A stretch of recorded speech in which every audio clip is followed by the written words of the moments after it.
ഇന്നലെ അപ്ലോഡ് ചെയ്ത വീഡിയോയുടെ കൂടെ ഉള്ളതായിരുന്നു ഇത്. നോക്കിയപ്പോൾ ലെങ്ത്ത് വല്ലാണ്ട് കൂടിപ്പോയി, അതുകൊണ്ട് കട്ട് ചെയ്യേണ്ടി വന്നു. പിന്നെ തുടക്കം മുതലേ ഉള്ള കമൻസ് ആയിരുന്നു ക്യാറ്റ് ആരാണ്, അവർ തമ്മിലുള്ള റിലേഷൻ എന്താണെന്നൊക്കെ. അപ്പോൾ ഇതിൽ ചെറിയൊരു ഫ്ലാഷ് ബാക്ക് പോകുന്നുണ്ട്. ലാഗ് അടിക്കാനുള്ള എല്ലാ സാധ്യതയും ഞാൻ കാണുന്നുണ്ട്. സ്കിപ്പ് ചെയ്തോ കുഴപ്പമൊന്നുമില്ല, പക്ഷേ ഒന്നും മനസ്സിലായിട്ടില്ലെങ്കിൽ പിന്നെ എന്നെ കുറ്റം പറഞ്ഞേച്ചും വരരുത്. അപ്പോൾ ലെങ്ത്ത് കൂട്ടുന്നില്ല, നിങ്ങൾ എന്തായാലും എപ്പിസോഡ് കണ്ടേച്ചപ്പാ.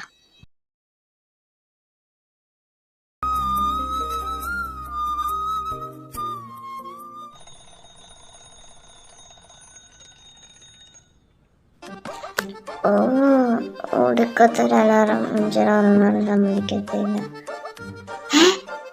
ഞാനെന്താ ഇവിടെ? ഇന്നേരം ഉറങ്ങിയില്ലേ? Good morning. നേരത്തെ എഴുന്നേറ്റോ? ഞാൻ കാപ്പി ഇപ്പൊ കൊണ്ടുവരാം. വേണമെന്നില്ല. അതെ, എനിക്കൊരു കാര്യം പറയാനുണ്ട്. എനിക്കിപ്പോ കേൾക്കാം, സൗകര്യമില്ലെങ്കിലും. ചേടാ, പണ്ടാറക്കാരൻ്റെ വാക്കും കേട്ട് ഒന്ന് വേട്ടായിരുന്നു. നീ റെഡി ആയോ? ഓഫീസിൽ പോകുന്നതിന് മുമ്പ് നീ അവളെ കൂട്ടിന്ന് പള്ളി വരെ പോകണം. പള്ളിയിലോ? എനിക്കൊന്നും വേണ്ട, അവളോട് പറഞ്ഞാൽ മതി, അവൾക്കും അതായിരിക്കും ഇഷ്ടം. അവളെ കെട്ടിയത് നീയാ, അല്ലാതെ അവനല്ല. ആദ്യം അവൾക്കും കൂടെ ഉണ്ടാവണ്ടേ? എന്താ? അല്ല, പള്ളിയിൽ പോകാൻ മാത്രം എന്താ വിശേഷം എന്ന് ചോദിച്ചത്. അവളുടെ അപ്പൻ്റെ അമ്മേൻ്റെ ഓർമ്മ ദിവസം. എല്ലാ പിള്ളേരും ഞങ്ങൾ ഒരുമിച്ചാ പോകാറ്. ഇത്തവണ എന്തായാലും എന്നെ കൊണ്ട് പറ്റത്തില്ല. കുഞ്ഞിനെ കൊണ്ട് ബുദ്ധിമുട്ടായിരിക്കും. ഇച്ചാനെ അങ്ങോട്ട് വന്നോളും. നീ അവളെ കൂട്ടി ചെല്ലേ. അവിടെ താഴെ വെയിറ്റ് ചെയ്യുന്നുണ്ട്. നീ പെട്ടെന്ന് ഇറങ്ങും. എടി, അവരോട് തന്നെ അന്വേഷണം പറഞ്ഞേക്ക്. ഇവനെ കൊണ്ട് കൊടുക്കുന്ന ശല്യമാണല്ലോ കർത്താവേ. പള്ളിയിൽ പോകാൻ പറഞ്ഞ കേൾക്കത്തുമില്ല. എന്തിനാ ഈ ചേച്ചി വെറുതെ? ഇവനെങ്ങാനും പള്ളിയിൽ പോയാ കർത്താവ് വരെ ഒളിവിൽ പോകേണ്ടി വരും. ചേച്ചിക്കുട്ടിയെ അന്വേഷിച്ച് പിന്നെ ആരും വന്നിട്ടില്ലേ? ആര് വരാൻ? അവൾക്ക് സ്വന്തം ബന്ധമെന്ന് പറയാൻ ഞങ്ങൾ മാത്രമേ ഉള്ളൂ. ഞാൻ അങ്ങനെയല്ല ഉദ്ദേശിച്ചേ. ഇന്നലെ എന്തൊക്കെയോ പറയുന്ന കേട്ടു. ഒരുപാട് കരയുന്നു കണ്ടു. പക്ഷെ എനിക്കൊന്നും മനസ്സിലായില്ല. ശരിക്കും അവർക്കെന്താ സംഭവിച്ചേ? ആരും അല്ലാതിരുന്നിട്ടും നിങ്ങളെല്ലാവരും എത്ര നന്നായിട്ടാ ചേച്ചിക്കുട്ടിയെ നോക്കുന്നേ. അവളങ്ങനെ ആരും അല്ല എന്ന് നിന്നോടാരാ പറഞ്ഞേ? ഇവിടെ എല്ലാവർക്കും അവൾ ഒരുപാട് ഇഷ്ടമാണ്, അവളുടെ മമ്മയെ പോലെ. ആൻറ്റിയെ പറ്റി എൻ്റെ മമ്മി പറഞ്ഞ് ഞാനും കേട്ടിട്ടുണ്ട്. പക്ഷെ കൂടുതലൊന്നും എനിക്ക് അറിഞ്ഞൂടാ. ഒരു ഫ്ലാഷ് ബാക്കിന് പറ്റിയ സമയമാണ്. നീ പറ. ജോന, അവളുടെ മമ്മ, ഞങ്ങളുടെ ചേച്ചി. പപ്പയും മമ്മിയും ഞങ്ങൾ അങ്ങനെയാണ് വളർത്തിയത്. അവർ രണ്ടുപേരും ചേച്ചിയെ സ്നേഹിക്കുന്ന കണ്ടിട്ട് ഞങ്ങൾക്ക് മൂന്നുപേർക്കും പലപ്പോഴും അസൂയ തോന്നിയിട്ടുണ്ട്. അമ്മ, ഞാൻ ഇറങ്ങുക. പപ്പയെ കാത്തു നിന്നാ ഇന്ന് ലേറ്റ് ആവും. നിക്കടി, ഞാൻ അങ്ങനെ ഇറങ്ങാൻ നിൽക്കുവാ. ഇന്ന് ഇത്ര നേരത്തെ? ഒരു പ്രസന്റേഷൻ ഉണ്ട്, അതുകൊണ്ട് കുറച്ച് നേരത്തെ പോവാന്ന് വിചാരിച്ചു. പൊന്നു നോക്കൊരു സന്തോഷ വാർത്തയുണ്ട്. നിന്റെ അപ്പ മിക്കവാറും ലാൻഡ് ചെയ്യാനുള്ള സാധ്യതയുണ്ട്. ഇതെന്താടി, വല്ല സുനാമി വരാൻ പോകുന്ന പോലെയാണല്ലോ നിന്റെ എക്സ്പ്രഷൻ. അങ്ങനെ വരുന്നതിനേക്കാളും ഭേദം സുനാമി വരുന്നത് തന്നെയായിരുന്നു. ഇത്തവണ എനിക്കിട്ട് എന്ത് പണിയായിട്ടാണോ വരാൻ പോകുന്നത്? നിന്റെ ചേട്ടന്റെ കെട്ടിപ്പോ കഴിഞ്ഞല്ലേ ഉള്ളൂ, നിന്നെ കെട്ടിക്കാനുള്ള പ്ലാനാ. അപ്പോ എന്നെ ഇവിടുന്ന് കൊണ്ടുപോവോ? നിന്റെ അനുവാദം ഇല്ലാതെ ഇവിടുന്ന് നിന്നെ കൊണ്ടുപോകാനുള്ള അവകാശമൊന്നും അയാൾക്കില്ല. എന്റെ അമ്മ ഒരു പാവായിരുന്നില്ലേ? പപ്പയ്ക്ക് എന്നെ കെട്ടിക്കൂടായിരുന്നോ? ഒരു കാലത്ത് ഞാൻ അവളെ സ്നേഹിച്ചിരുന്നു, സ്വന്തമാക്കണമെന്ന് ആഗ്രഹിച്ചിരുന്നു. പക്ഷെ എന്റെ അമ്മാവനുണ്ടല്ലോ, കാശിന്റെ സ്വത്തിനും പുറകെ പോയപ്പോ ഞങ്ങളുടെ സ്നേഹമൊന്നും അയാൾ കണ്ടില്ല. പാവം, അയാളുടെ മുമ്പിൽ കഴുത്ത് നീട്ടി കുടിക്കേണ്ടി വന്നു. കുടുംബത്തിന് വേണ്ടി ഞാൻ കണ്ണടച്ച് നിന്നുപോയി. ഒളിച്ചോടി പോയിക്കൂടായിരുന്നോ? ഡീഡി, വേണ്ട വേണ്ട. ഒരു കാര്യം ചോദിച്ചോട്ടെ? നല്ല ഉടായ്പാണെങ്കിൽ ഞാൻ ഇപ്പൊ കാര്യം നടക്കിവിടുവേ. ഉടായ്പൊന്നും അല്ല. പപ്പയ്ക്ക് എന്റെ അമ്മയാണോ അതോ മമ്മയാണോ കൂടുതൽ ഇഷ്ടം? ഉത്തരവൊന്നുമില്ലേ? ഞാൻ വിചാരിച്ചു എന്റെ മരിയെക്കുറിച്ച് കഴിഞ്ഞ് എനിക്ക് വേറെ ആരുള്ളെന്ന് ഇപ്പൊ ചാടി കയറി പറയുന്നു. എവിടെന്ന്? ഞാൻ മമ്മേന്റെ അടുത്ത് പറഞ്ഞു കൊടുക്കും, നോക്കിക്കോ. ഒട്ടും ഇഷ്ടമില്ലാതെ നിന്റെ അമ്മ അയാളെ കെട്ടിക്കഴിഞ്ഞ് ഒരു ദിവസം പോലും അവള് സന്തോഷത്തോടെ ജീവിച്ചിട്ടില്ല. ഈ കാശിനൊരു കഴിവുണ്ട്, മനുഷ്യനെ മൃഗമാക്കാൻ അതിന് കഴിയും. നിന്റെ അപ്പനങ്ങനെയായിരുന്നു. കൊന്നും കൊല വിളിച്ചു അയാൾ നേടിയ ചില്ലി കാശ് പോലും വേണ്ടെന്ന് വെച്ച് അവൾ ഇങ്ങോട്ട് വന്നു. ഇവിടെ വന്നതിന് ശേഷം പ്രഗ്നന്റ് ആണെന്ന് അറിഞ്ഞേ അമ്മാവൻ അവളെ തിരിച്ചയക്കാൻ ഒരുപാട് ശ്രമിച്ചു. ചത്താലും തിരിച്ചു പോകത്തില്ലെന്ന് അവളും. ഒടുക്കം സ്വന്തം വീട്ടിൽ നിന്ന് വരെ ഇറക്കി വിട്ടു. തിരിച്ചു പോകുമെന്നുള്ള പ്രതീക്ഷയിലായിരിക്കണം. പക്ഷെ അവള് നേരെ വന്നത് എന്റെ അടുത്തേക്കാ. ഞാൻ എന്ത് ചെയ്യാനാ? നിസ്സഹായനായി നോക്കി നിൽക്കാൻ മാത്രമേ എനിക്ക് കഴിഞ്ഞുള്ളൂ. ഒരു പകർച്ചയും കൂടാതെ അന്ന് ഇരു കൈ നീട്ടി അവളെ സ്വീകരിച്ചതാ എന്റെ മരിയ. എന്ത് ചെയ്യണമെന്നറിയാതെ പകച്ചുപോയ പല സന്ദർഭങ്ങളിലും എനിക്ക് ധൈര്യം തന്നതും എന്റെ മരിയെക്കുറിച്ച് തന്നെയാ. ഈ ജന്മം ഞാൻ ഏറ്റവും കൂടുതൽ കടപ്പെട്ടിരിക്കുന്നതും അവളോട് തന്നെ. ഞാൻ ഇത്രയും നല്ലൊരു ആൻസർ പ്രതീക്ഷിച്ചില്ല. പിന്നെ വൈകിട്ട് എന്നെ പിക്ക് ചെയ്യാൻ വേണ്ട, കുറച്ച് ലേറ്റ് ആവും, ഞാൻ നേരെ വന്നോളാം. നീ എത്ര ലേറ്റ് ആയാലും എന്നെ വിളിച്ചാൽ മതി, ഞാൻ വന്നോളാം. ഇതാ എനിക്ക് ഇഷ്ടമല്ല, അത് ഞാൻ കൊച്ചു കുട്ടിയൊന്നും അല്ല. നീ ഇനി മൂത്ത് കാണിച്ചാലും എനിക്ക് കൊച്ചു കുട്ടി തന്നെയാ. നിങ്ങൾ ചെറുങ്ങാതെ കയറി പോയേ, ലേറ്റ് ആവണ്ട. ഈ യാത്രയൊക്കെ എങ്ങനെയുണ്ടായിരുന്നു? എന്റെ മോളെവിടെ? എനിക്ക് അവളെ കാണണം. അവള് കോളേജ് പോവാൻ റെഡി ആയിക്കൊണ്ടിരിക്കുകയായിരിക്കും. മരിയ, നീ പോയി മോളെ ഒന്ന് വിളിക്കേ. നിനക്ക് നല്ലൊരു ആലോചന വന്നിട്ടുണ്ട്. എന്റെ ഒരു സുഹൃത്തിന്റെ മകനാ. എനിക്ക് പഠിക്കണം. ഇത്രയൊക്കെ പഠിച്ചത് മതി. ഇത്രയും കാലം ഇവിടെ തന്നെയല്ലേ നിന്നേ? നിനക്ക് കൂടുതലുള്ള ടിക്കറ്റ് ബുക്ക് ചെയ്തിട്ടാ ഞാൻ വന്നേ. നമുക്കൊന്ന് ഒരുമിച്ച് പോണം. നിനക്ക് കോളേജ് പോകാൻ സമയമായില്ലേ? പോവാൻ നോക്ക്. നിങ്ങളെ ഇവിടെ കയറ്റിയിരുത്തിയത് എന്റെ മാന്യത. ഈ അധികാരമൊക്കെ നിങ്ങളെ പേടിക്കുന്നവരുടെ അടുത്ത് മാത്രം മതി. അവള് ഇവിടെ നിൽക്കുന്നിടത്തോളം ഞാൻ അവളെ സംരക്ഷിക്കും. അത് ക്ലാരയ്ക്ക് ഞാൻ കൊടുത്ത വാക്കാ. ബലം പ്രയോഗിച്ച് അവളെ ഇവിടുന്ന് കൊണ്ടുപോകാൻ പറ്റുമെന്ന് ആരും വിചാരിക്കണ്ട. ചായ തണുക്കും, കുടിച്ചിട്ട് ഇറങ്ങാൻ നോക്ക്.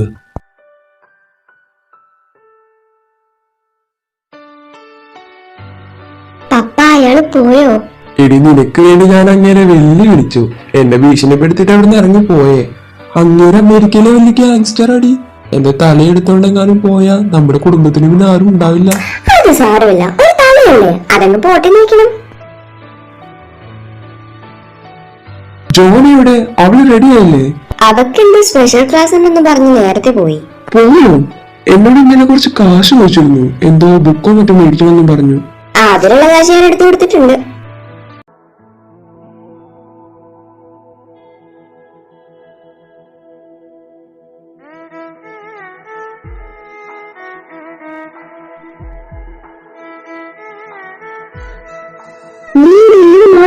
നടക്കായിരുന്നു. ഞാനൊരു 2 സെക്കൻഡ് താഴ്ചയിരുന്നെങ്കിൽ ഇപ്പൊ റോഡിൽ നിന്ന് പഠിച്ചിരിക്കുന്നു വന്നേനെ. അതൊന്നും സംഭവിച്ചില്ലല്ലോ. നീ എവിടെ പോയി കിടക്കായിരുന്നു? ഞാൻ എത്ര നേരം ഇവിടെ വെയിറ്റ് ചെയ്യുന്നു. സോറി, ഒരു 10 മിനിറ്റ് ലേറ്റ് ആയി പോയി.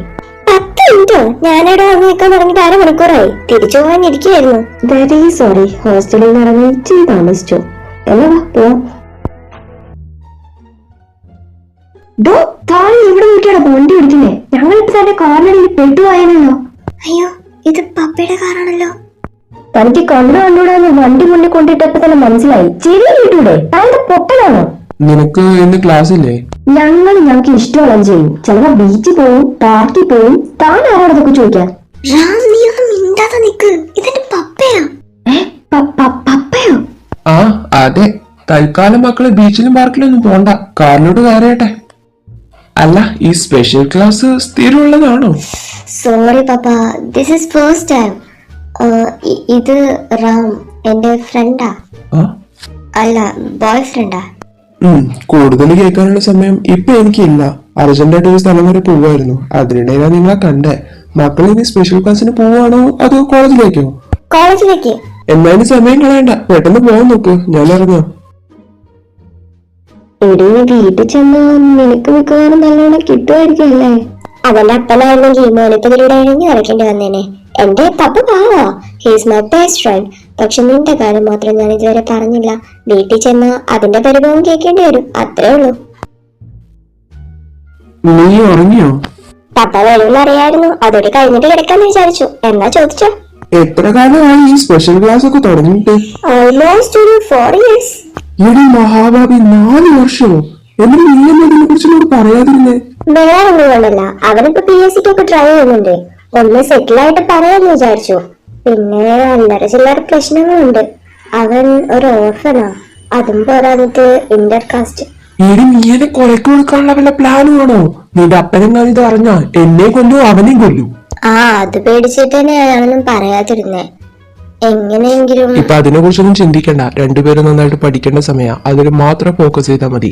പിന്നെ അവനുമായിട്ടുള്ള ബന്ധം നിന്റെ അപ്പന് ഒരിക്കലും അത് അംഗീകരിക്കാൻ പോകുന്നില്ല. അങ്ങനെ പറഞ്ഞ് മനസ്സിലാക്കാൻ ഒരുപാട് സമയം എടുക്കും. ഏതായാലും ഈ കാര്യമൊന്നും അമ്മ അറിയണ്ട. അവളറിഞ്ഞാ പിന്നെ ടെൻഷൻ അടിച്ച് ചാകും. ഞാനായിട്ട് ആരോടും പറയില്ല, പപ്പയാരോടും പറയണ്ട. എന്തായാലും എന്റെ കൂടെ തന്നെ നിൽക്കുമെന്ന് എനിക്ക് ഉറപ്പായിരുന്നു.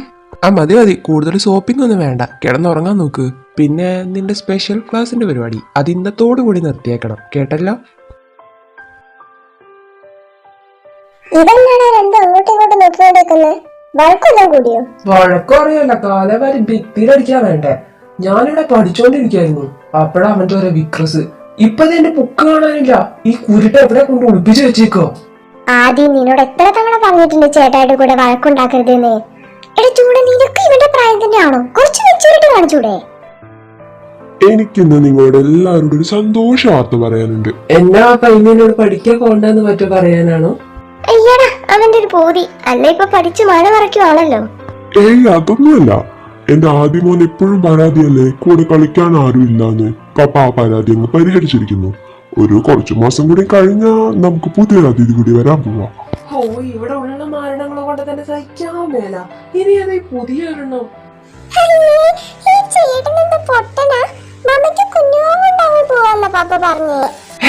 സത്യമാണോ അമ്മ? വെയിറ്റ്, ഇത് നിനക്ക് എങ്ങനെ മനസ്സിലായി? അതിന് തലയ്ക്കകത്ത് ആൾത്താമസം വേണം അല്ലേ അതി? ഓ, എന്റെ കൊച്ചാകെ അങ്ങ് ക്ഷീണിച്ചു പോയി. നീ എന്നതാടി ഒന്നും കഴിക്കാനൊന്നുമില്ലേ? അത് അമ്മച്ചെന്നെ കണ്ടിട്ട് കുറെ നാളായില്ലേ, അതുകൊണ്ട് തോന്നുന്നല്ല. എന്റെ കൊച്ചിനെ കണ്ട എന്ന് എനിക്ക് അറിഞ്ഞൂടെ? ഇവിടെ എല്ലാ ജോലിയും നീ തന്നെ എടുക്കണ്ടേ? സഹായത്തിന് പോലും ഒരാളില്ലല്ലോ. ആ, പിന്നെ ഉള്ളത് വേറെ ഒരുത്തിയാ. അതിനെ കൊണ്ട് പ്രത്യേകിച്ച് ഉപയോഗമൊന്നുമില്ലല്ലോ. നിങ്ങള് സംസാരിക്കും, ഞാൻ ചായ എടുക്കാം. എന്റെ അമ്മച്ചി ഞാനൊരു 100 വട്ടം പറഞ്ഞിട്ടുണ്ട് അവളെ ഇങ്ങനെ കുത്തി നോക്കാൻ വേണ്ടി ഇങ്ങോട്ട് കയറി വരരുതെന്ന്.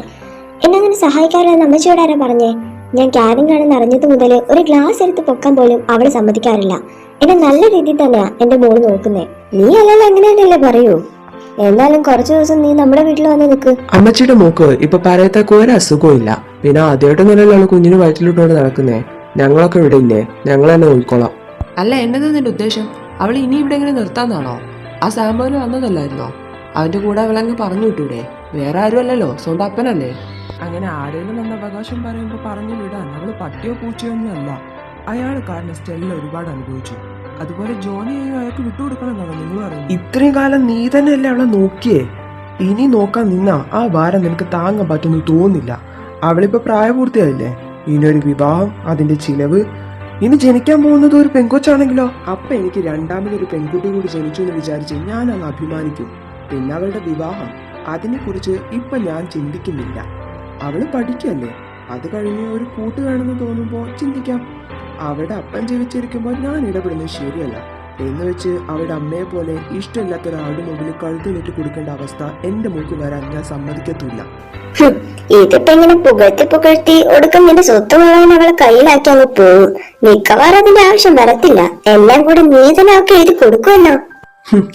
അങ്ങനെ ഒരു സംശയം ആർക്കും വേണ്ട. ഞാൻ ഈ സമ്പാദിക്കുന്നത് മൊത്തം എന്റെ ഭാര്യയ്ക്കും മക്കൾക്കും ഉള്ളതാ. അതിൽ 1ാം സ്ഥാനം എപ്പോഴും എന്റെ മൂത്ത മകൾക്ക് തന്നെയാ. എന്റെ മോളിന്ന് 40 വട്ടം പറയുന്നോട്ടെ നാട്ടുകാരവിടെ നിന്റെ ജാര സന്ധ്യതയാണെന്ന കഥ നാട് മുഴുവൻ പറഞ്ഞു നടക്കുന്നേ. അമ്മച്ചി ഒന്ന് നിർത്തുന്നുണ്ടോ? അങ്ങനെ ഒരു കഥ എന്നെ കുറിച്ച് ഞാൻ ഇതുവരെ കേട്ടിട്ടില്ല. അമ്മച്ചിയോട് പറഞ്ഞത് ആരായാലും അതിനെ തിരുത്താൻ നിൽക്കണ്ട. ഈ കാര്യത്തില് എനിക്ക് ബോധിപ്പിക്കേണ്ടത് എന്റെ ഭാര്യയെ മാത്ര. മരിയ, നിനക്ക് ഇങ്ങനെ ഒരു സംശയം ഉണ്ടോ? ഉണ്ടോ ഇല്ലയോ? ഇല്ല. കേട്ടല്ലോ മോള് പറഞ്ഞത്. ഞാൻ ജീവിക്കുന്നത് നാട്ടുകാർക്ക് വേണ്ടിയല്ല, എന്റെ കുടുംബത്തിന് വേണ്ടിയാ. ഞങ്ങളുടെ സ്വസ്ഥത തകർക്കാൻ നിങ്ങൾ എന്നെ ശ്രമിക്കരുത്. പിന്നെ ജോന, അവളെ ഞാൻ ഇത്രയും കാലം വളർത്തിയത് എന്റെ മോളായിട്ട് തന്നെ. ഇനി അങ്ങോട്ടും അത് അങ്ങനെ തന്നെ ആയിരിക്കും. നീ എന്താ ഉറങ്ങിയില്ലേ? ഈ അമേരിക്ക വലിയ സിറ്റി അല്ലേ? എന്റെ കാര്യം കുറച്ചുകൂടി ബെറ്ററായിരിക്കുമല്ലേ? ഞാൻ അപ്പന്റെ അടുത്തോട്ട് പോയാലോ? അപ്പന്റെ മുഖം എങ്കിലും നിനക്ക് ഓർമ്മയുണ്ടോ? ഇപ്പൊ ഇങ്ങനൊരു ചോദ്യം രാവിലെ ഉണ്ടാകുന്ന ബാക്കിയല്ലേ? എന്റെ അപ്പൻ അത്ര വലിയ ദുഷ്ടനാണോ? കാശിനെ അല്ലാതെ നിന്റെ അപ്പം വേറൊന്നിനെ സ്നേഹിച്ചിട്ടില്ല എന്ന് എനിക്ക് പലപ്പോഴും തോന്നിയിട്ടുണ്ട്. ഒരു കൊച്ചുണ്ടായെല്ലാം ശരിയാവുന്നോർത്ത് അവൾ ഒരുപാട് സഹിച്ചു. ജോജി ജനിച്ചപ്പോൾ അയാൾ ഒരുപാട് സന്തോഷിച്ചു എന്ന് അവൾ പറഞ്ഞ് ഞാൻ കേട്ടിട്ടുണ്ട്. ശരിക്കും അവർക്കിടയിലെ പ്രശ്നം എന്താണെന്ന് എനിക്കും അറിയില്ല. ജോജിയും കൂട്ടിയാ അവൾ ആദ്യം ഇങ്ങോട്ട് വന്നേ. അതിനു പുറകെ കുഞ്ഞിനെ വേണമെന്നും പറഞ്ഞ് അയാളും വന്നു. ജീവന തുല്യം സ്നേഹിക്കുന്ന ഒരമ്മയും തന്റെ പ്രാണനായ കുഞ്ഞിനെ അത്ര പെട്ടെന്നൊന്നും ആർക്കും വിട്ടുകൊടുക്കത്തില്ല. പക്ഷേ എന്തിനൊക്കെയോ ഭയന്ന് അവൾ അത് ചെയ്തു. പിന്നീടാ നീ വയറ്റിലുള്ള വിവരം അറിയുന്നത്. അവസാന ശ്വാസത്തിലും അവൾ എന്നോട് ആവശ്യപ്പെട്ടത് നിന്നെക്കുറിച്ചൊരിക്കലും അയാൾ അറിയരുതെന്നാ. പ്രസവത്തില് അവൾ പോയപ്പോൾ അതറിയിക്കാതിരിക്കുന്ന ഒട്ടും ശരിയല്ല എന്ന് എനിക്ക് തോന്നി. മരണവാർത്തയും ജനന വാർത്തയും ഒരേ സമയം ഞാൻ അയാളെ അറിയിച്ചേ.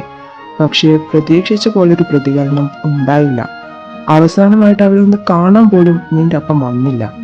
അത്രത്തോളം അയാളുടെ മനസ്സൊരു കരിങ്കല്ലാണെന്ന് അപ്പോഴാണ് എനിക്ക് ബോധ്യപ്പെട്ടത്. എൻ്റെ അമ്മയോട് ദേഷ്യമുണ്ടോ എന്നെ ഇവിടെ ഇങ്ങനെ വിട്ടിട്ട് പോയതുകൊണ്ട്? നിന്നെ ഇവിടെ വിട്ടിട്ട് പോയതല്ലോ, എന്നെ ഏൽപ്പിച്ചിട്ടല്ലേ പോയത്. എന്നെ മരിയെ സംബന്ധിച്ച് നീ വലിയൊരു അത്ഭുതമായിരുന്നു. വിവാഹശേഷം ഒരു കുഞ്ഞിനെ കുറിച്ചൊന്നും ചിന്തിക്കുക പോലും ചെയ്യാതിരുന്നപ്പോൾ ഒട്ടും പ്രതീക്ഷിക്കാതെയാ നിന്നെ ഞങ്ങൾക്ക് കിട്ടിയത്. പിന്നീട് അങ്ങോട്ട് ഓരോ ദിവസം നിനക്ക് എന്തൊക്കെയാ വേണ്ടത്, നിന്നെ എങ്ങനെ സന്തോഷിപ്പിക്കേണ്ടത്, ഇതൊക്കെയായിരുന്നു നിങ്ങളുടെ പ്രധാന ചർച്ചാ വിഷയം. പിച്ച വെച്ച് നടന്നതും എൻ്റെ കൈ തൂങ്ങി ഈ വീട് മുഴുവൻ കുണുങ്ങി കുണുങ്ങി നടന്നതും ആദ്യമായി പപ്പ എന്ന് വിളിച്ചതെല്ലാം എനിക്കിപ്പോഴും നല്ല ഓർമ്മയുണ്ട്. ആരൊക്കെ എന്തൊക്കെ പറഞ്ഞാലും നിന്നെ ഒരിക്കലും ഞങ്ങൾ മാറ്റി നിർത്തില്ല. അപ്പച്ചയ്ക്കും അമ്മച്ചയ്ക്കും പ്രായ കൂടുതൽ കാരണം ഉണ്ടായ കുഞ്ഞറിവില്ലായ്മയായിട്ട് നമുക്കതങ്ങ് വിട്ടുകളയാം.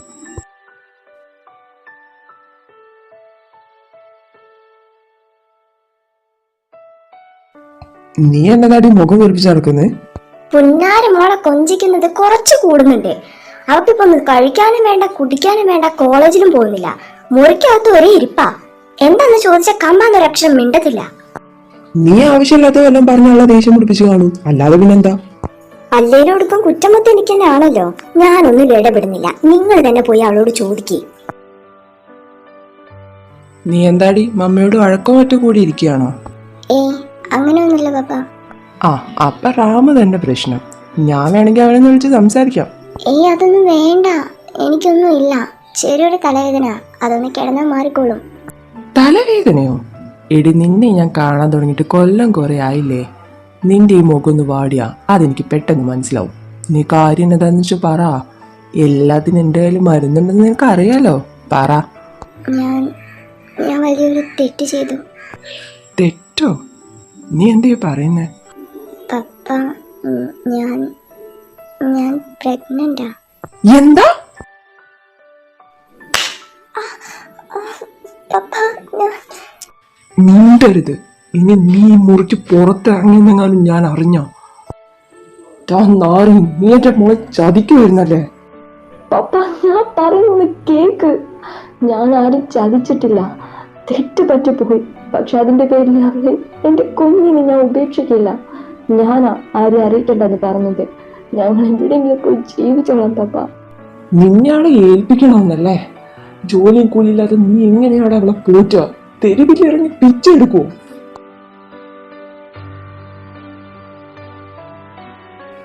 നിനക്ക് വേദനിച്ചോ? അടി കിട്ടിയതിനേക്കാളും വേദന പപ്പയുടെ മുന്നിൽ ഇങ്ങനെ തല കുടിച്ച് നിൽക്കേണ്ടി വരുന്നത്. ഞാൻ ചെയ്ത തെറ്റാ. പപ്പ എന്ത് വേണേലും തീരുമാനിച്ചോ, എന്തിനു വേണേലും ഞാൻ തയ്യാറാ. ഇതൊക്കെ അയാളെ അറിയിക്കണ്ടേ? എന്നിട്ട് എന്തിനാ ഈ വീടടക്കം കൂട്ടത്തോടെ ഇട്ട് കത്തിക്കും അയാള്? പിന്നെ എന്ത് ചെയ്യാനാ നിങ്ങൾ ഉദ്ദേശം? അവരുടെ വിവാഹം നടത്തി കൊടുക്കണം. അതിനുശേഷം അയാളെ പറഞ്ഞ് സമാധാനിപ്പിക്കാം. അല്ലാതെ വേറെ വഴിയൊന്നുമില്ല. എടാ നാറി, കണ്ണി കണ്ട നാടോടികൾക്ക് കൂട്ടിക്കൊടുക്കാൻ വേണ്ടിയായിരുന്നല്ലേ ഇത്രയും കാലം നീ ആളെ വളർത്തിയേ. പ്ലീസ് താനിരിക്കേ, നമുക്കിരുന്ന് സംസാരിക്കാം. നീ ഇനി അങ്ങനെ ഇനി ഇരുത്താണെന്ന് നോക്കട്ടാ. എവിടെയാണ് അവളെ അവനെ ഒളിപ്പിച്ചു വെച്ചേ? ഞാൻ ആരെയും അങ്ങനെ ഒളിപ്പിച്ച് വെച്ചിട്ടൊന്നുമില്ല. നിങ്ങൾ വിചാരിക്കുന്ന പോലെയൊന്നും അല്ല കാര്യങ്ങൾ. എൻ്റെ മുമ്പിൽ വേറൊരു വഴി ഇല്ലായിരുന്നു. എല്ലാം ഞാൻ പറയാം, നിങ്ങൾ ഇരിക്കേ. എന്ത് വഴി ഇല്ലായിരുന്നു? അവളുടെ കയ്യിലിരിപ്പ് കാരണം ഉണ്ടായതൊക്കെ തീർക്കാൻ എനിക്കറിയായിരുന്നു. ആ വയറ്റി കിടക്കുന്നതിന് അതിന് കാരണമായ തിണ്ടിച്ചേക്കിന് ഒരുമിച്ച് തീർത്ത് അവസാനിക്കുമായിരുന്നു എല്ലാം. അതിനു പകരം കാശിന് ഗതിയില്ലാത്ത തന്തയില്ലാത്ത ഒരുത്തനുമായിട്ട് ആ സംബന്ധം നടത്തി കൊടുത്തേക്കുന്നു. ആരെ കെട്ടണം തീരുമാനിക്കേണ്ടത് ഞാനാ, നിങ്ങളല്ല. ജോന, നീ എന്തിനും ഇങ്ങോട്ട് വന്നേ? അകത്ത് കയറിപ്പോ. ഇല്ല പാപ്പ, ഇനിയെങ്കിലും എനിക്ക് സംസാരിക്കണം. മമ്മയെ പോലെ തീ തിന്ന് ജീവിക്കാൻ എനിക്ക് സൗകര്യമില്ല. നിങ്ങളിപ്പോൾ ഈ കാണിക്കുന്ന സ്നേഹം അത് എന്തിനു വേണ്ടിയാ? മാസാമാസം അക്കൗണ്ടിലേക്ക് അയച്ചു തരുന്ന പണം മാത്രമാണ് നിങ്ങളും ഞാനും തമ്മിലുള്ള ഏക ബന്ധം. അതിൽ നിന്ന് 1 രൂപ പോലും ഞാൻ എടുത്തിട്ടില്ല. എന്നെ നോക്കിയതും വളർത്തിയതും എല്ലാം എൻ്റെ പപ്പ കഷ്ടപ്പെട്ട് അധ്വാനിച്ച. കൊള്ളാം, നീ എൻ്റെ മകളെ എനിക്കെതിരെ തന്നെ വളർത്തി അല്ലേ? ആരുടെയും ശത്രുവാക്കാനല്ല ഞാൻ അവളെ വളർത്തിയേ. നിങ്ങൾ പറഞ്ഞതുപോലെ വയറ്റി കിടക്കുന്ന കുഞ്ഞിനെ കൊന്നുകളയാൻ എനിക്ക് പറ്റുമായിരുന്നു. പക്ഷെ അതുകൊണ്ട് അവൾ സന്തോഷമായിട്ട് ജീവിക്കുമെന്ന് തോന്നുന്നുണ്ടോ? അങ്ങനെ ഏതെങ്കിലും ഒരുത്തനല്ല, ആണൊരുത്തൻ്റെ കയ്യിലാണ് അവളെ ഞാൻ ഏൽപ്പിച്ചത്. സംരക്ഷിക്കുന്നവർക്കേ ശിക്ഷിക്കാനുള്ള അധികാരമുള്ളൂ. സംരക്ഷിക്കാനും ശിക്ഷിക്കാനും ഞാൻ ഇനി വരില്ല. എനിക്കിങ്ങനെ ഒരു മകളില്ല. ഒരവകാശം പറഞ്ഞ് നീ ഇനി എൻ്റെ മുമ്പിൽ പോലും വന്നു പോരുത്. നിങ്ങളൊരിക്കലും അവൾക്ക് നല്ലൊരു അച്ഛനായിട്ടില്ല. പിന്നെ ഈ രക്തബന്ധം അങ്ങനെ മായ്ച്ചു കളയാൻ പറ്റുന്ന ഒന്നല്ല. ഈ ആരോഗ്യ അധികാരമൊന്നും എന്നും ഉണ്ടാകത്തില്ല. ഒന്ന് അടിതെറ്റി വീഴുമ്പോൾ നിന്റെ ആഗ്രഹങ്ങളെ നിറവേറ്റാൻ വേണ്ടി മാത്രം ഒരു യന്ത്രത്തെ പോലെ വളർത്തി വെച്ചിട്ടില്ലേ ഒരു മകൻ. ഒരിക്കൽ അവന് നിങ്ങളെ തള്ളി പറയും. ആ സമയത്ത് ഒരു താങ്ങാവാൻ നിന്റെ മകൾ അല്ല, ഞാൻ വളർത്തിയ എൻ്റെ മകൾ മാത്രമേ കാണൂ. നിങ്ങളെ പോലെ അത്ര പെട്ടെന്ന് മുറിച്ചു കളയാൻ പറ്റുന്ന ഒരു ബന്ധമല്ല നമ്മൾ തമ്മിൽ. എൻ്റെ മക്കളെക്കാളും മുമ്പ് എൻ്റെ പപ്പ എന്ന് വിളിച്ചു തുടങ്ങിയത്. പെണ്ണിനെ ഒരു അടിമയായിട്ട് കാണുന്ന നിങ്ങളെ പോലുള്ളവർക്കൊന്നും ആ സ്നേഹം പറഞ്ഞാൽ മനസ്സിലാവില്ല. ഇനി അങ്ങോട്ടും അവളെയും അവളുടെ കുഞ്ഞിനെയും ഞാൻ സംരക്ഷിച്ചോളാം. നിന്റെ പപ്പ ശരിക്കും ഹീറോ ആയിരുന്നല്ലോ. പക്ഷേ ആ ഹീറോയുടെ കൂടെ അധിക കാലം ജീവിക്കാൻ നിന്റെ ഡാഡി സമ്മതിച്ചില്ലല്ലോ. എന്നിട്ട് പിന്നെന്താ ഉണ്ടായേ? പിന്നീടാണ് ആ ചരിത്ര മുഹൂർത്തം ഉണ്ടായത്. മാസങ്ങളുടെ വ്യത്യാസത്തില് ഞാനും അവളും ജനിച്ചു. ബിസിനസ്സിലെ ചില പ്രശ്നങ്ങളൊക്കെ ഉണ്ടായി. അങ്ങനെ നിന്റെ ഡാഡി എന്ന കാലമാടൻ പപ്പയുടെ ഏറ്റവും വലിയ തലവേദനയായി മാറി. മമ്മിയുടെ ഹെർട്ട് പ്രോബ്ലംസ്, അതിൻ്റെ ട്രീറ്റ്മെൻറ്റ്, ബിസിനസ്സിലെ കാര്യമായിട്ട് ശ്രദ്ധിക്കാൻ പറ്റിയില്ല. വലിയ ദീർഘവീക്ഷണമുള്ള ആളായിരുന്നു. പാപ്പ പറഞ്ഞതുപോലെ ചേച്ചിയെ കാണാൻ വേണ്ടി സാമുവൽ ചേച്ചൻ വന്നു. അവസാനമായി മകളുടെയും പേരക്കുട്ടിയുടെയും കൂടെ സുഖമായിട്ട് ജീവിച്ച് മരിക്കണമെന്ന് ആഗ്രഹം പറഞ്ഞു. പാപ്പ അതിനെ എതിർത്തില്ല. ഞങ്ങൾക്കന്ന് 10-12 വയസ്സുണ്ടായിരുന്നുള്ളൂ. ഓർക്കാ കൊടുത്താ മമ്മ ഞങ്ങളെ വിട്ടിട്ട് പോയെ. പെട്ടെന്നുണ്ടായ മരണം, ഫിനാൻഷ്യൽ പ്രോബ്ലംസ്, നിന്റെ ഡാഡിയുടെ ടോർച്ചർ. എത്ര വലിയ ഹീറോ ആണെന്ന് പറഞ്ഞാലും മനസ്സിന് താളം തെറ്റിയ എല്ലാം തീർന്ന്. ഞങ്ങളെക്കുറിച്ചൊന്നും ഓർക്കാതെ അങ്ങേര് പരലോകത്തേക്ക് ഒരു ടിക്കറ്റ് എടുത്ത്. പിന്നീട് രാമേട്ടനും ജൂണേട്ടായും കൂടി ആ ബിസിനസ്സൊക്കെ നോക്കിയേ. കുറച്ച് മാസം കഴിഞ്ഞപ്പോൾ എന്താ ആവശ്യമുണ്ടെന്നും പറഞ്ഞ് അവർ വീണ്ടും അമേരിക്കയിലേക്ക് തിരിച്ചുപോയി. ആകെ ഒറ്റപ്പെട്ടതുപോലെ. ഈ സംഭവങ്ങളെല്ലാം ഏറ്റവും കൂടുതൽ ബാധിച്ചത് ആദിച്ചായനെയാണ്. പപ്പയും ചേട്ടനും നല്ല കൂട്ടായിരുന്നു. ഞങ്ങൾ ഒരുമിച്ചാണ് കിടക്കാറ്. അന്ന് പപ്പയുടെ കൂടെ കിടക്കണമെന്ന് പറഞ്ഞ് ആദിച്ചൻ പോയി. പിറ്റേന്ന് കണ്ണു തുറന്നപ്പോൾ പാവം കാണുന്നത് ഹാങ് ചെയ്ത് നിൽക്കുന്ന പപ്പയാ. നീ ഒന്ന് ഓർത്തു നോക്ക്, ഞാനൊക്കെ ആയിരുന്നെങ്കിൽ കിളി പോയേനെ. ആ ഷോക്കൊന്നും മാറാൻ ഒത്തിരി സമയമെടുത്തു. അന്നത്തെ ചേട്ടൻ്റെ മുഖം എനിക്കിപ്പോഴും നല്ല ഓർമ്മയുണ്ട്. ഈ കഷ്ടകാലം വരുമ്പോൾ എല്ലാം കൂടി ഒരുമിച്ചായിരിക്കുമെന്ന് പണ്ടാരോ പറഞ്ഞ് കേട്ടിട്ടില്ലേ? അതുപോലെയായിരുന്നു അടുത്ത പണി. ചേച്ചിക്കും ഫാമിലിക്കും ഒരു ആക്സിഡൻറ്റ് സംഭവിച്ചെന്ന് കേട്ടാ ജൂണേട്ടന് ഇവിടുന്ന് പോയേ. തിരിച്ചു വന്നപ്പോൾ കൂടെ ജീവനോടെ കിറ്റ് മാത്രമേ ഉണ്ടായിരുന്നുള്ളൂ. ഇവിടുന്ന് പോയ പോലെയല്ല അവൾ തിരിച്ചു വന്നേ. ആ ഉണ്ട കണ്ണൊക്കെ ആകെ കരഞ്ഞ് കലങ്ങി, വെളുത്ത മുഖമൊക്കെ ചുവന്ന് വീർത്തിരുന്നു. ചേട്ടായിയുടെ കയ്യിൽ നിന്ന് പിടിവിട്ട് അവൾ ഓടി എൻ്റെ അടുത്തേക്കാണ് വന്നേ. പഞ്ഞിക്കെട്ട് പോലെ ഉണ്ടായിരുന്ന കൈയൊക്കെ ആകെ തണുത്ത് മരവിച്ച് വല്ലാത്തൊരവസ്ഥയായിരുന്നു. അന്നു മുതൽ ചേർത്ത് പിടിക്കാൻ തുടങ്ങിയതാ. ഞങ്ങൾ രണ്ടുപേരെ സംബന്ധിച്ചുണ്ടായിരുന്നത് ഒരേ ദുഃഖമായിരുന്നു. അപ്പനും അമ്മയും അവരൊരിക്കലും തിരിച്ചു കിട്ടാൻ പോകത്തില്ലെന്ന് അറിയായിരുന്നു. അതുകൊണ്ട് സങ്കടമാണേലും സന്തോഷമാണേലും ഇനി 8ൻ്റെ പണിയാണേലും ഒരുമിച്ച് ഷെയർ ചെയ്യാൻ തീരുമാനിച്ചു. എനിക്കറിയില്ല, അവളെ എനിക്ക് ഒരുപാട് ഇഷ്ടമാണ്. അമേരിക്കയിലേക്ക് പോയപ്പോൾ മാത്രമാണ് ഞങ്ങൾ പിരിഞ്ഞിരുന്നത്. ഓർമ്മ വെച്ച് ഇത്രയും നാളായിട്ട് ഒരു ദിവസം പോലും അവളെ കാണാതിരുന്നിട്ടില്ല. എന്നെ കൊണ്ടതിന് പറ്റത്തില്ല. എന്തിനാ ഇപ്പോഴും എന്നോട് ഈ ദേഷ്യം കാണിക്കുന്നേ? താൻ വിചാരിക്കുന്ന പോലെ ഞാനിപ്പോഴും അങ്ങനെ കുടിക്കാനൊന്നുമില്ല. ഈ ദിവസം ഉണ്ടല്ലോ, എൻ്റെ ജീവിതത്തിൽ നശിച്ച ദിവസം, അപ്പയും അമ്മയും എന്നെ വിട്ടിട്ട് പോയ ഈ ദിവസം, ഇതൊന്ന് കടന്നു പോകുന്നത് വല്ലാത്തൊരവസ്ഥയാണ്. ഒത്തിരി സന്തോഷത്തോടെ അപ്പയുടെ അമ്മയുടെയും കൂടെ ഇതുപോലൊരു യാത്ര പോയതാ. ഞാൻ അമ്മയുടെ മടിയിലായിരുന്നു. പപ്പയുടെ അടുത്ത് കുഞ്ഞു കുഞ്ഞു കുസൃതിത്തരം കാട്ടി കളിച്ചും ചിരിച്ചും. പക്ഷേ അതെല്ലാം ഒറ്റ നിമിഷം കൊണ്ട് അവസാനിച്ചേ. ഞങ്ങൾക്കെതിരെ വന്നൊരു ടാങ്കർ ഇടിച്ച് തെറിപ്പിച്ചു. അത് വെറും ഒരു ആക്സിഡൻ്റ് ആയിരുന്നില്ല, ആരോ കരുതി കൂട്ടി ചെയ്യിച്ചതായിരുന്നു. കണ്ണു തുറന്നപ്പോൾ ഞാൻ കാണുന്നത് എന്നെ തന്നെ നോക്കി ചോരയെ കുളിച്ച് കിടക്കുന്ന പപ്പയാണ്. മമ്മ അപ്പോഴും എന്നെ നെഞ്ചോട് ചേർത്ത് പിടിച്ചിരുന്നു. അവസാനമായിട്ട് എന്നോട് എന്തോ പറയാനുള്ളത് പോലെ. അപ്പോഴേക്കും ആ ജീവൻ പോയി. ആ പിടച്ചിലുണ്ടല്ലോ, അവസാനമായി എന്നെ ചേർത്ത് പിടിച്ച ആ നെഞ്ചിലെ ചൂട്, അതിങ്ങനെ ഇടയ്ക്ക് വന്നു പോകും. തനിക്കറിയോ, വല്ലാത്ത നീറ്റല, ദേഹം മുഴുവൻ പൊള്ളിപ്പോകും. എന്നെ മാത്രം എന്തിനാ കഥ വെറുതെ വിട്ടതെന്ന് എനിക്കറിയില്ല. ഒന്നും അറിയാതെ വെള്ള പൊതിച്ച് സുഖമായിട്ട് കിടക്കുന്ന അവരെ നോക്കി ഇനി എന്ത് ചെയ്യണമെന്നറിയാതെ ഞാൻ ഇരുന്നേ. അവിടെ ഉണ്ടായിരുന്ന അത്ര ആളുകൾക്കിടയിലും ഒരാൾ പോലും എന്നൊന്ന് ചേർത്ത് പിടിക്കാൻ ഉണ്ടായില്ല. തളർന്നു വീണ എൻ്റെ നേരെ അന്ന് കൈനീട്ടി തന്നത് ജോണേട്ടായ. അപ്പനും അമ്മയും ഇല്ലാത്തത് കാരണം ഒരിക്കലും ചേട്ടനെ വിഷമിക്കരുതെന്ന് എനിക്ക് നിർബന്ധമുണ്ടായിരുന്നു. അവരെക്കുറിച്ച് ഓർമ്മ വരുമ്പോൾ എല്ലാം ഉള്ളിലൊതുക്കി മറക്കാനേ ഞാൻ എന്നും ശ്രമിച്ചിട്ടുള്ളൂ. പക്ഷേ അതിനൊരു മാറ്റം ഉണ്ടായത് ലിയോ കാരണം. എല്ലാ കൊല്ലവും ഇന്നലത്തെ പോലെ ഞങ്ങൾ കൂടും. വളർന്നപ്പോൾ ആ ശീലത്തിൽ മാറ്റം വന്നു. അവന് ബിയർ, എനിക്ക് വൈൻ. കുറച്ചുകൂടെ വളർന്നപ്പോൾ ഒരെഫക്റ്റിന് എനിക്ക് ചെറിയൊരു ഗ്ലാസ് ബിയർ ഒഴിച്ച് തരും. അതിൽ കൂടുതൽ കുടിക്കാൻ അവന് സമ്മതിക്കത്തില്ല. എല്ലാ വർഷവും ഒരേ സ്റ്റോറി, ഒരേ ഇമോഷൻ. പക്ഷെ ഒരു തവണ പോലും മതി ഇനി കേൾക്കണ്ടെന്ന് അവൻ പറഞ്ഞിട്ടില്ല. എല്ലാം പറഞ്ഞു കഴിയുമ്പോൾ എൻ്റെ കണ്ണ് നിറഞ്ഞെന്ന് കാണുമ്പോൾ എന്തെങ്കിലും കോപ്രായം കാണിച്ച് എൻ്റെ കയ്യിൽ നിന്ന് നല്ല അടി മേടിക്കും. എന്നെ എപ്പോഴും കൂളാക്കി നിർത്തും. ഇത്തവണ കമ്പനി കൂടാൻ താൻ മതിയെന്ന് വിചാരിച്ചു. അതുകൊണ്ടാണ് ഞാൻ. പക്ഷെ താനാണല്ലോ എനിക്ക് പറയാനുള്ളത് പോലും കേട്ടില്ല. താനെപ്പോഴും ഇങ്ങനെയാ, എടുത്തു ചാടി മറ്റുള്ളവർ ചിന്തിക്കുന്നതെന്താ, ചെയ്യുന്നതെന്തിനാ ഒന്നും ആലോചിക്കില്ല. മനസ്സിലെന്തെങ്കിലും ഒന്ന് വിചാരിച്ച് അത് തന്നെ ശരിയെന്ന് പറഞ്ഞ് നടക്കും. ഒട്ടും നല്ലതല്ലാത്ത കുറേ പിടിവാശി.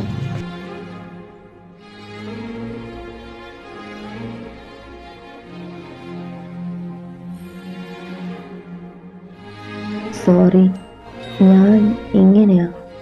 നിന്നെ ആശ്വസിക്കുന്നത് പോലും എങ്ങനെയാണെന്ന് എനിക്കറിയില്ല. അവനെപ്പോലെ ആവാൻ എന്നെ കൊണ്ട് പറ്റത്തില്ല. പക്ഷേ എന്നും ഇതുപോലെ ചേർത്ത് പിടിക്കാൻ ഞാൻ ശ്രമിക്കാം.